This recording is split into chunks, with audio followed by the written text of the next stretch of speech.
Muriotin, Muriotine. 2022, une année qui se termine.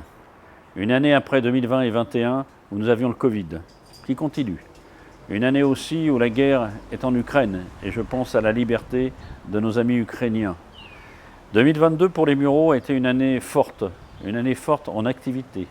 Je ne vous citerai pas tous les spectacles culturels, les championnats de France de cross, le breakdance, le festival du cirque Fleur en Seine.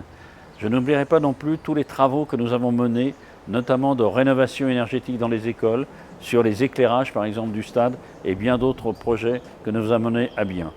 Mais nous avons lancé aussi en 2022 tout un ensemble de grands projets, comme Cœur de Ville, comme le déplacement de la caserne de pompiers au stade, comme la rénovation urbaine, comme aujourd'hui vis-à-vis des écluses, notamment un projet pour les bords de Seine. Nous avons travaillé aussi sur l'espace de Bégeville depuis le centre hospitalier de Molan-les-Mureaux, le centre Oxygène et le château.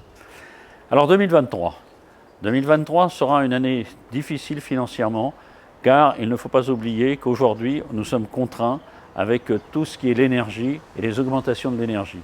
Nous avons 98 bâtiments municipaux.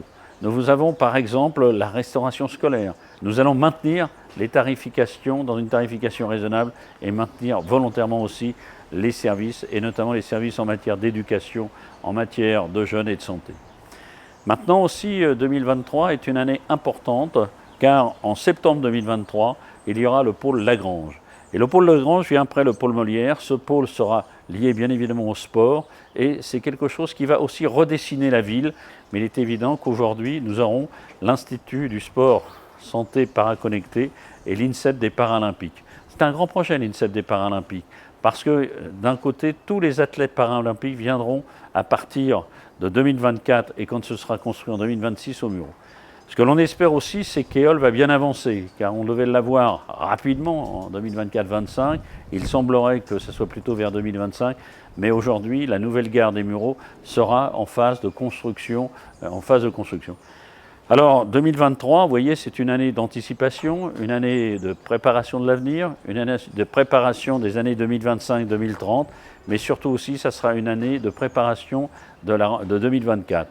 Car n'oublions pas qu'en 2024, il y aura les Jeux Olympiques à Paris. Nous sommes base arrière des Jeux Olympiques. Nous avons un grand projet avec Paris, Le Havre et Marseille sur la voile et d'autres disciplines. Je souhaite pour 2023, donc à vous tous et vous toutes, des bonnes fêtes de fin d'année. Profitez de ces bons moments et surtout gardez les forces pour 2023 car au Mureaux, il y aura du projet, il y aura de l'activité et surtout, nous serons dans une anticipation du futur. Préparons l'avenir, c'est dès 2023.